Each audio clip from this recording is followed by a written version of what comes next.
नमस्कार, स्वागत है आप सभी का जेके चैनल पे और मैं हिया नेजा आपके साथ। मेरे साथ मेरे सहयोगी बलवंत सिंह भाऊ भी यहाँ पे मौजूद हैं।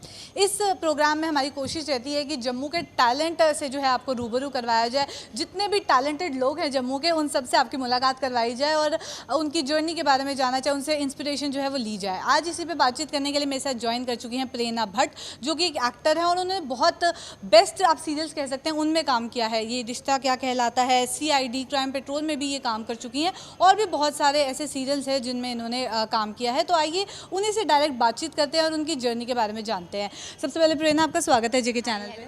हाय हेलो एंड नमस्कार मेरे सारे दर्शकों को। तो जर्नी के बारे में बात करेंगे। कब स्टार्ट हुआ, कब सोचा कि एक्टिंग करनी है, कहाँ से इंटरेस्ट डेवलप हुआ? एक्चुअली एक्टिंग का इंटरेस्ट मेरा 12th क्लास के बाद स्टार्ट हुआ। जब रवि खेमू जी आए थे यहाँ पे, एक लड़की सर्च कर रहे थे फॉर ए लीड, तो मेरा शो हो रहा था अभिनव थिएटर में। तो वो बैक स्टेज पे मुझे ढूंढने आए कि यार वो लड़की, मुझे उससे बात करनी है, दैट गर्ल जो लीड में कर रही थी। तो जैसे उन्होंने ऑफ़र किया मुझे और मैंने कहा कि सर मैं सिर्फ डांस करती हूँ, मुझे एक्टिंग का ABCB नहीं आता है। देन उन्होंने कहा कि मुझे आपका फेस मेरे कैरेक्टर पे सूट कर रहा है, मैं आपको वर्कशॉप दूंगा, वो दैट इज़ मेरा वो है। मैंने कहा सर ओके लेट्स ट्राई। तो जैसे ही मैंने वो सीरियल किया फॉर दूरदर्शन, वहाँ से एक्टिंग का कीड़ा लग गया और डांस छूट गया ऑनेस्टली। देन फिर मेरे एक्टिंग की जर्नी स्टार्ट हो गई। बट प्रेरणा, मेरे को लगता है कि कहीं ना कहीं आपने कहा कि वहाँ से एक्टिंग का चस्का लग गया और बैक स्टेज रैंडमली ये आपके साथ हुआ।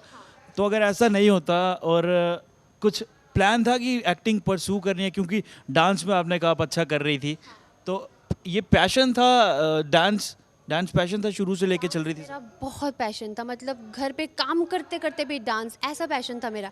एक्टिंग का मैंने कभी नहीं सोचा था ऑनेस्टली। तो रैंडमली जो शॉट इतना बड़ा मिला आपको, रवि खेमू जी का आपके नाम लिया। एग्जैक्टली मैं रवि खेमू जी को ही अपना गुरु मानती हूँ एज ए, मतलब एक्टिंग में देखा जाए उन्होंने अगर ब्रेक नहीं दिया होता तो शायद मैं एक्टर नहीं होती आज ऑनेस्टली। बट ये मेरे को नहीं लगता प्री प्लान्ड था आपका, क्योंकि रैंडमली जब शॉट मिला तो आपने कहा, मैंने उनको थैंक्स करा।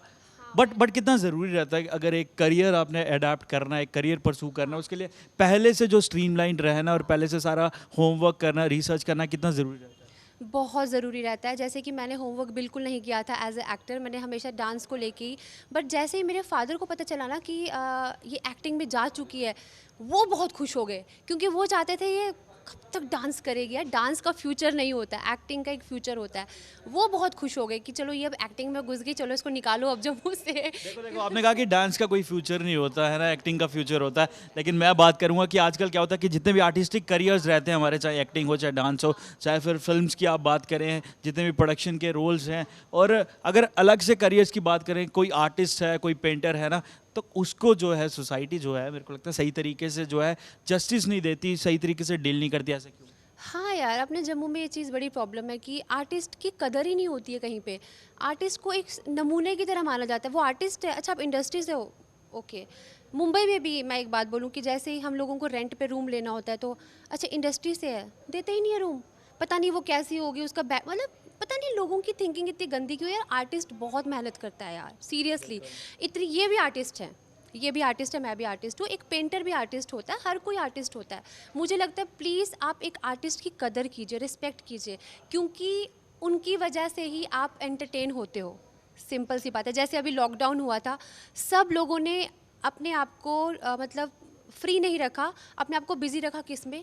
वेब सीरीज़ में, कुछ ना कुछ करते हैं। हाँ, किसकी वजह से? आर्टिस्टों की वजह से। देन तो देश। अच्छा, आपने कोविड की बात छेड़ ली है, लॉकडाउन की बात छेड़ी है, तो मैं आपसे पूछूंगा कि आपका जो सफ़र कैसा रहा लॉकडाउन का, क्योंकि काफ़ी लोग, डिपेंड करता है, काफ़ी लोग डिप्रेस्ड हुए, काफ़ी लोगों का सफ़र जो अच्छा रहा, सुसाइडल केसेस काफ़ी ज़्यादा हुए, तो आपका जो सफ़र था वो कैसा रहा? स्टार्टिंग में तो बहुत डर गए थे। एक तो मैं फैमिली से दूर थी, मुंबई में अकेली थी, मॉम भी आ चुकी थी 1 महीना पहले ही घर जम्मू में, तो थोड़ा सा डर लगने लग गया। मुंबई में जैसे कि सबको मालूम है कि सिचुएशन बहुत ही ख़राब थी।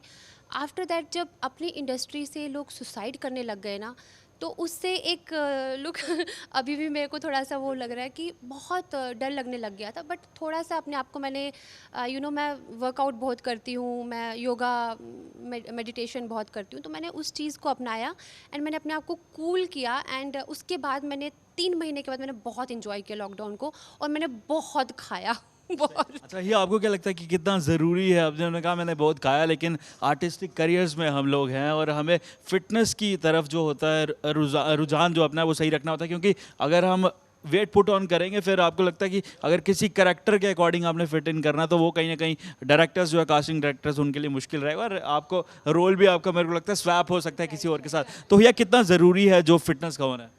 जी, आपने इंडस्ट्री की बात करी कि इंडस्ट्री में फिटनेस का होना कितना ज़रूरी है। ओवरऑल भी देखा जाए तो फिट होना एक रिक्वायरमेंट है आपकी। फिटनेस के आजकल जम्मू में भी बहुत ज़्यादा लोग जो हैं वो देखने को मिल रहे हैं कि फिटनेस की ओर बहुत ज़्यादा फोकस करते हैं, चाहे वो इंडस्ट्री में हो चाहे ना हो। हालांकि अब बात करें, जम्मू से भी बहुत सारे मॉडल्स, एक्टर्स जो हैं वो निकल के आ रहे हैं, तो उनके लिए कुछ टिप्स की किस तरीके से स्टार्ट करना है उन्हें? सबसे पहले तो मैं ये बोलना चाहूँगी, अपनी स्टडी पे फोकस कीजिए, स्टडी को नहीं छोड़ना है, मतलब एटलीस्ट ग्रेजुएशन तो करके ही निकले।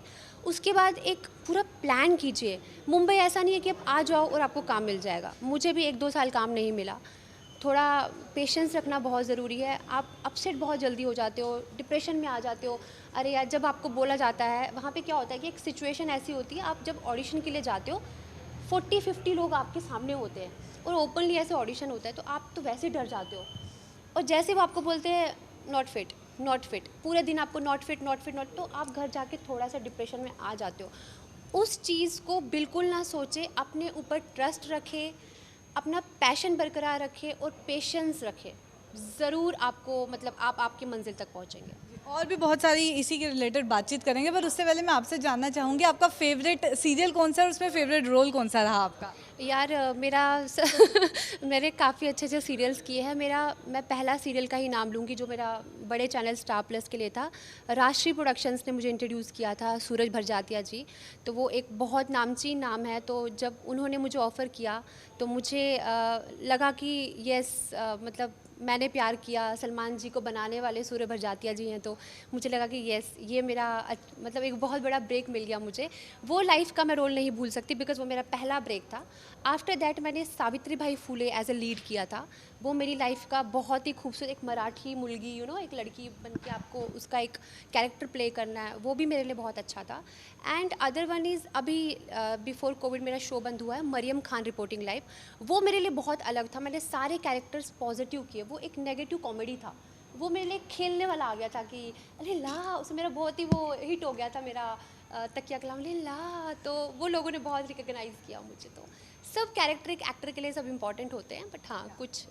तो एक आर्टिस्ट को कितना ज़्यादा वर्सेटाइल होना पड़ता है? जैसे आपने कहा कि इसमें आपने एक डिफरेंट तरीके का रोल किया, then Mariyam Khan reporting live इसमें रहा, देन आपने सावित्री बाई फुले का किया, उसमें आपको मराठी टच देना है।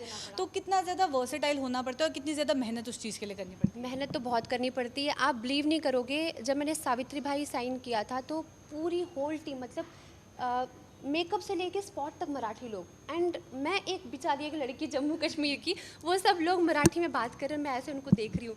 तो उन लोगों ने भी बहुत हेल्प की, स्क्रिप्ट दी, जो असिस्टेंट्स होते हैं, एसोसिएट होते हैं, तो उन्होंने बहुत अच्छे से मुझे बट हाँ, मुझे मेहनत बहुत करनी पड़ी, थोड़ा टच देना पड़ा मराठी का। वैसे हिंदी सीरियल था वो, मेहनत तो करनी पड़ती है। आप इससे पहले थिएटर करती थी, राइट? तो थिएटर से एक डिफरेंट तरीके से वहाँ पे कैमरास होते हैं, थिएटर में आपको एक अलग एनर्जी चाहिए होती है। यहाँ पे यू हैव माइक्स, आप रीटेक्स ले सकते हो, आपके पास रिकॉर्डेड हो गया, देन आप जितनी बार मर्जी चलाओ। तो कितना डिफरेंट दोनों में काम करना रहा और कितना डिफरेंट एक्सपीरियंस रहा? यार थिएटर तो ऑलवेज़ बहुत डिफ़िकल्ट होता है, क्योंकि आपको लाइव परफॉर्मेंस देनी होती है। आपका रीटेक हो गया तो मतलब आपकी बैंड बज गई। तो बट सीरियल्स में थोड़ा बहुत ये होता है कि स्टार्टिंग में मुझे डिफ़िकल्ट हुआ बड़ी बड़ी टीम्स के साथ काम करना। जब क्रिएटिव्स आपसे मिलने आते हैं तो उनसे बातचीत करने में थोड़ा सा एक घबरा जाती थी मैं।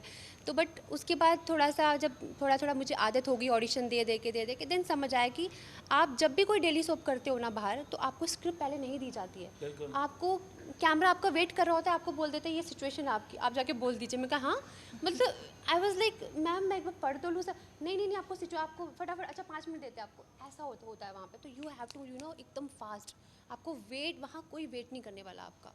तो ऐसा है। अच्छा, आपने थिएटर की बात करी है, थोड़े बहुत सोर्सेज से मेरे को पता चला कि आप कश्मीरी हैं, राइट?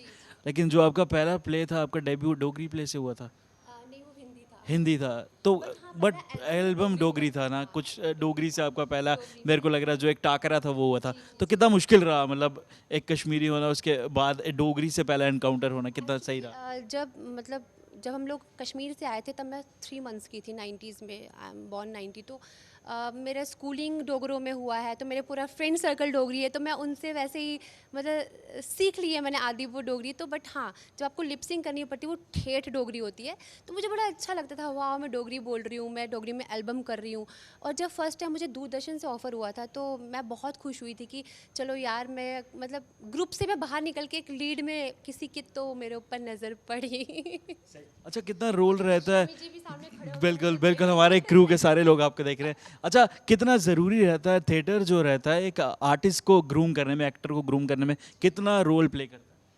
सॉरी मैं थिएटर जो है कितना रोल प्ले करता है एक आर्टिस्ट की ज़िंदगी में, उसको ग्रूम करने में? बहुत बहुत ज़्यादा, मतलब थिएटर अगर आपने कर लिया तो आपको कहीं भी डिफ़िकल्ट नहीं होगा। मतलब आप फिल्म्स, आप खासकर फिल्म्स में, एंड जैसे अभी अपना वेब सीरीज़ का दौर चल रहा है, उसमें सबको थिएटर आर्टिस्ट ही चाहिए। सीरियसली बोल रही हूँ, डेली सोप नहीं चाहिए। डेली सोप मतलब बोलते हैं कि they are a fake actors honestly. No offence जितने भी डेली सोप्स वाले हमें देख रहे हैं, मैंने कहा कि डेली सोप्स बट मैं थिएटर भी कर चुकी हूँ, एंड मजबूरन मुंबई में रह के डेली सोप करना पड़ता है, हमको सर्वाइव करना है, हमको घर चलाना है भाई, तो वो करना पड़ता है। बट थिएटर वाले सबसे बेस्ट रहते हैं। सही सही, तो थिएटर वाले जितने भी वो सबसे बेस्ट रहते हैं। अच्छा, जम्मू कश्मीर की बात करूंगा, वापस आऊँगा, कितना पोटेंशियल आपको लगता है यहाँ हमारे जो यूटी में है? बहुत ज़्यादा, मतलब अब तो यार यहाँ टैलेंट बहुत आ गया है। मैंने 8 साल के बाद यहाँ परफॉर्म किया, 7 साल के बाद, हाँ 7 साल मुझे मुंबई हो गए हुए। मैंने जैसे ही परसों जो फुलकारी का शो था मैं वहाँ पर आई थी, तो सब कुछ चेंज हो गया। मतलब लोगों का बिहेवियर, मैं बहुत खुश हुई। हमारे टाइम पे कुछ नहीं था, अरे दुपट्टा लो आगे, यू नो, सॉरी मैं ऐसे बात कर रही हूँ, मतलब ऐसा कुछ था, बट नाउ इट्स एडवांस्ड। मैं बहुत खुश हुई सीरियसली यार। तो जम्मू भी बहुत एडवांस हो चुका है, और सपोर्ट करती हूँ मैं, जो भी एक्टर बनना चाहता है मैं सबको सपोर्ट करती हूँ। फैमिलीज़ को भी ये बोलूँगी कि अपने बच्चों को मैं वही उसी पे आऊँगा, क्योंकि पेरेंट्स यूजुअली क्या करते हैं, जो अपने बच्चे रहते हैं उन्हें फोर्सिबली करियर्स परस्यू करने को कहते हैं कि बेटा तुम इंजीनियर बनो, डॉक्टर बनो। उनको हम रोस्ट भी काफ़ी करते हैं अपने पैनल में ना, जितने भी इंजीनियर्स, डॉक्टर्स और ये स्टीरियोटाइप करियर्स जो रहते हैं। कितना ज़रूरी है अपनी हॉबी, अपने पैशन को लेके चलना और उन्हें उनके उसी में फ्यूचर देखना? देखिए, अगर आप में वो दम है, आपको लगता है वो पोटेंशियल है कि आप एक एक्टर बनना चाहते हो, तो फैमिली को सपोर्ट करना चाहिए आपको। जैसे मैंने बोला कि मुझे फ़र्स्ट ब्रेक मिला था रवि खेमू जी के सीरियल का, उसके बाद मेरी फैमिली मुझे खुद बोलती थी कि तुम जाओ बेटा, ट्राई करो। मेरे फादर बहुत क्रेज़ी रहते थे कि तुम निकलो यहाँ से, तुम कुछ बड़ा करो। तो फैमिली का सपोर्ट अगर नहीं होता मुझे, तो मैं आज आपके सामने यहाँ नहीं होती। एंड मुझे भी लगता है कि जितने भी जम्मू के लोग हैं या कश्मीर के लोग हैं, आप अपने बच्चों को प्लीज़ सपोर्ट कीजिए। अगर आपके बच्चे में टैलेंट है, उसमें पैशन है और उसमें पेशेंस है, तो ज़रूर सपोर्ट कीजिए। पेशेंस बहुत इंपॉर्टेंट है, पेशेंस कितना ज़रूरी रहता है? बहुत ज़्यादा, फर्स्ट नंबर पे पेशेंस। और जो हमारे व्यूअर्स हमें देख रहे हैं, कुछ ऐसे भी होंगे जो एक्टिंग में परस्यू करना चाहते हैं, लेकिन उन्हें ओवरनाइट स्टार बनना है, तो उन्हें क्या कहो? नहीं भाई, हर कोई शाहरुख खान नहीं बन सकता, हर कोई दीपिका पादुकोण नहीं बन सकती। आपको स्टार बन के आप चलेंगे तो आप कभी भी कामयाब नहीं होंगे। स्टार नहीं बनना है, आर्टिस्ट बनना है। आर्टिस्ट बनना बहुत ज़रूरी है, स्टार हर कोई नहीं बन सकता। यार सही कहा रही हूँ कि स्टार पहले बनना है, आर्टिस्ट पहले आर्टिस्ट बनना है, फिर स्टार बनना है, क्योंकि एक आर्टिस्ट ही स्टार बनता है। अभी लोगों को स्टार बनना है, आजकल लोगों में ये वाइब है कि स्टार बनना है। या थोड़े से फॉलोअर्स हो गया, अरे मैं तो स्टार हूँ, अरे मैं तो स्टार हूँ, ऐसा नहीं होना चाहिए। You have to down to earth. आपको प्यार से काम करना चाहिए। आपको स्टार बन के आप चलोगे तो नहीं हो पाएगा वो। आपको पहले आर्टिस्ट बनना है, क्रिएटिविटी दिखानी है अपनी, देन आपको कोई एक्सेप्ट करेगा, अदरवाइज क्यों अच्छा, करेगा? ब्रेनर रोकूंगा बीच में। एक बात जो है मेरे दिमाग में अभी आ रही है, क्योंकि यूजुअली जब मैं इंटरव्यूज़ करता हूँ आर्टिस्ट के जो बॉम्बे शिफ्ट होते हैं, बॉम्बे मूव करते हैं, उनके लिए एक क्वेश्चन ये रहता है कि भैया एक गॉडफादर का होना बॉम्बे में बहुत ज़रूरी है।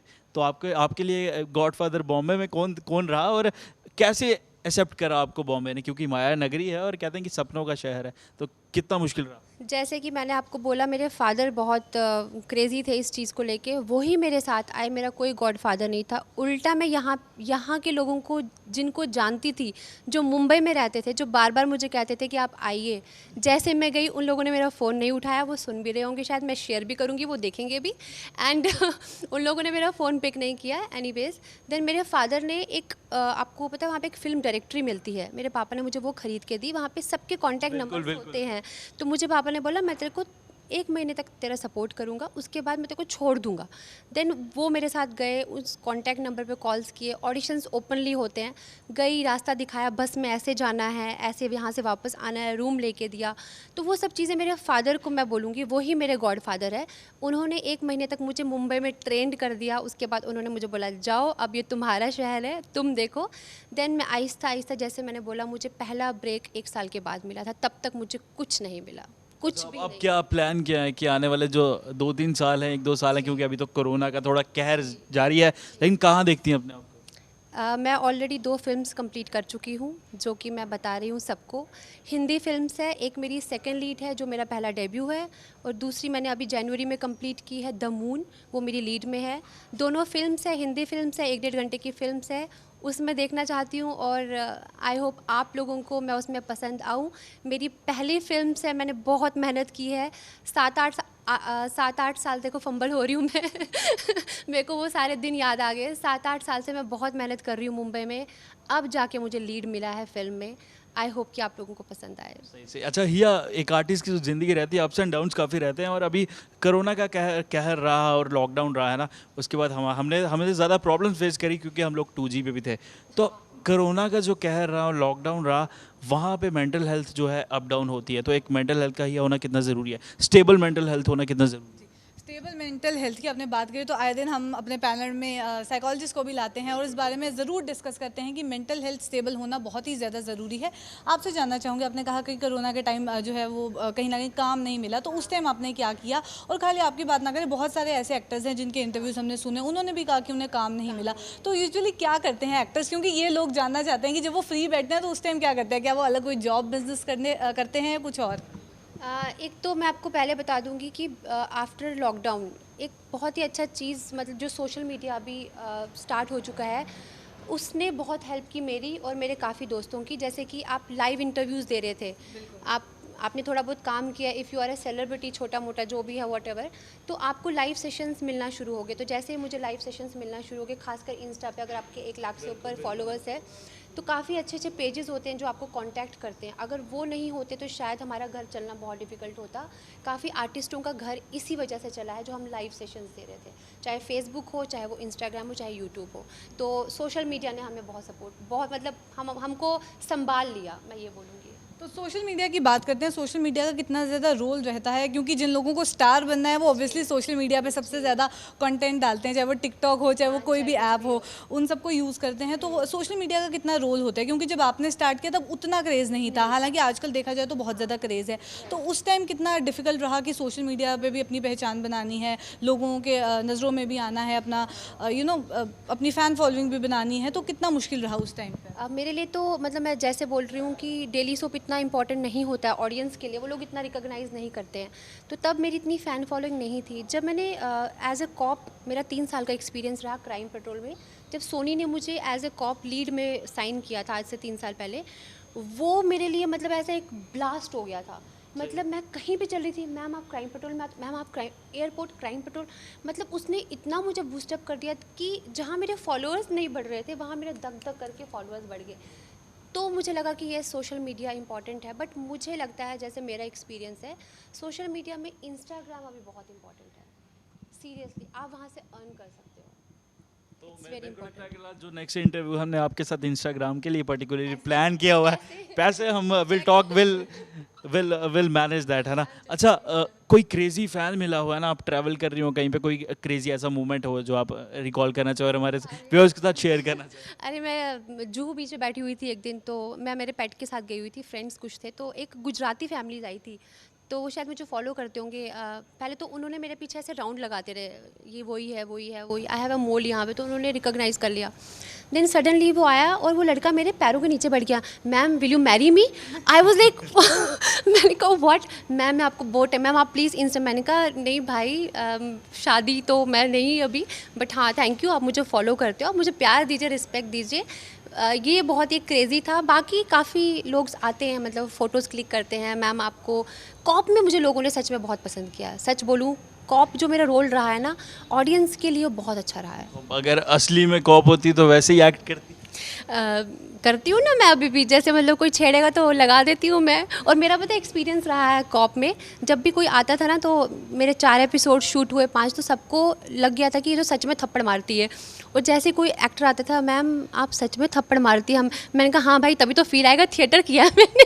ये बस सही तभी सच में लगा देती थी थप्पड़, तो अच्छा था वो बेस्ट वाला। को एक्टर का क्या रिएक्शन होता था जब सच में उनको थप्पड़ पड़ जाता था? अनूप जलोटा जी, सॉरी अनूप सोनी सर, जलोटा जी बोल रही हूँ, अनूप सोनी जी, वो जो हमारे एंकर थे, उन्होंने सुना कि प्रेरणा तुम थप्पड़ मारती हो, ऐसा मत करो। मैंने कहा सर देखिए आप तो बोल के चले जाते हो, हमको तो मतलब फील करना है ना, नहीं नहीं ऐसे ज़ोर से मत मारो। मैंने कहा अच्छा सर ठीक है। देन उसके बाद जब किसी को लगता था कि कॉप है, अरे यार कॉप तो बड़ी अट्रैक्टिव दिख रही है, हाँ हम थप्पड़ खाने के लिए भी तैयार हैं, तो कुछ लोग ऐसा भी बोलते थे। बट हाँ फिर आहिस्ता आहिस्ता मैंने वो सीख लिया कि कैसे क्या करते। स्टार्टिंग में लर्निंग पॉइंट होता है, कॉप कभी किया नहीं था, एंड एक्टर के लिए कॉप कैरेक्टर बहुत डिफिकल्ट है, बाकी तो it's a normal routine, actor के लिए कॉप बहुत डिफिकल्ट है। आपने ये भी कहा कि आपका मोल है तो उससे लोग रिकग्नाइज करते हैं, पर ये भी बहुत लोगों से सुनने को मिला है कि जब आप इंडस्ट्री में एंटर करते हैं तो आपके फेस में कुछ स्कार नहीं होना चाहिए, मोल नहीं होना चाहिए, एक परफेक्ट जो लुक होती है वो चाहिए होती है, तो क्या इसके लिए भी आपको कहा गया था? नहीं, मुझे मोल के लिए तो कभी नहीं कहा गया। जिसको मतलब ज़रूरत होती है तो वो दिखाते हैं, अदरवाइज़ मेकअप से पूरा छुप जाता है, ऐसा कुछ नहीं है। बट ये मेरा बर्थ मार्क है तो मैं इसको लकी मानती हूँ, तो चाहे तो मैं रिमूव कर सकती हूँ बट मैं नहीं करती हूँ। सही से एक प्रेरणा, काफ़ी शुक्रिया है आपका, आपने अपना जो टाइम था, स्पेयर टाइम, वो हमारे लिए निकाला, हमारे साथ इंटरेक्ट करा। बच्चों की तरफ आऊँगा, बच्चों की बात करूँगा। अब जिसने अपना करियर परसू करना है ना, एक्टिंग में या फिर थिएटर में, एक स्कूल में काउंसलर का होना, प्रॉपर गाइडेंस का होना कितना ज़रूरी है? बहुत इम्पॉर्टेंट है, एक गुरु का होना बहुत इम्पॉर्टेंट है। हमारे टाइम इतने गुरु नहीं हुआ करते थे, बट अभी तो इतना, मतलब मुंबई में भी आप देख लो, अनुपम सर का है, काफ़ी है, श्याम बेनेगल सर का है, तो सुभाष घई जी का है, तो काफ़ी स्कूल्स है। तो अगर आप सच में एक्टिंग को अपना करियर मानते हैं तो आप एक स्कूल को कम से कम 3 मंथ्स के लिए तो ज्वाइन करें, बहुत इंपॉर्टेंट है। जो मैंने स्ट्रगल किया 1 साल 1.5 साल, वो आपका वेस्ट नहीं होगा, वो आपका। कितना हेल्पफुल रहता है ये जो छोटी मोटी वर्कशॉप्स जो होती रहती हैं, क्योंकि मैंने सुना कि जितने भी जेस्चर्स आपके रहते हैं, इमोशंस है, उन पे कंट्रोल आपका आता है, तो कितना ज़रूरी है ये? नहीं नहीं, बहुत इंपॉर्टेंट है, वर्कशॉप्स बहुत इंपॉर्टेंट है, बट अच्छे लोगों के साथ। ऐसे तो नॉर्मली लोग पैसे के लिए भी वर्कशॉप रखते हैं, आप इतना पैसा पे कीजिए तो वर्कशॉप है, बट एक अच्छे लोग हैं जो मतलब थोड़े से नामचीन, एग्जैक्टली, आप जैसे मुकेश छाबरा है, वहाँ का बहुत ही बड़ा Casting कास्टिंग डायरेक्टर है, वो वर्कशॉप लेते हैं, मैंने भी उनके साथ बहुत बार वर्कशॉप करी है, आप उनके साथ वर्कशॉप कीजिए, he is a very good बंदा। तो वैसे लोगों के साथ वर्कशॉप, बट फालतू में मत कीजिए, मनी वेस्टेज, रैंडमली कहीं भी कोई भी। Wastage, all money wastage. अच्छा, जाते जाते जम्मू की जनता जो आपको देख रही है, क्या संदेश देंगे हमारे मीडियम के through? Thank you so much Jammu की जनता। फुलकारी में मैंने परफॉर्मेंस किया, आप लोगों ने सच में मुझे वैसे ही प्यार दिया जैसे आज से 7-8 साल पहले प्यार दिया था। Thank you so much, and ऐसे ही सपोर्ट कीजिए, प्यार करते रहिए, और मैं पूरी कोशिश करूँगी जम्मू कश्मीर का नाम रोशन करने का। Thank you so much. Thank you so much Prerna. Thank you so much. Thank you. तो ये थी प्रेरणा हमारे साथ। ऐसे और कॉन्वर्सेशंस लेके, ऐसे और आर्टिस्ट लेके आपके साथ फिर मुलाकात करेंगे। अभी के लिए दीजिए इजाज़त, नमस्कार।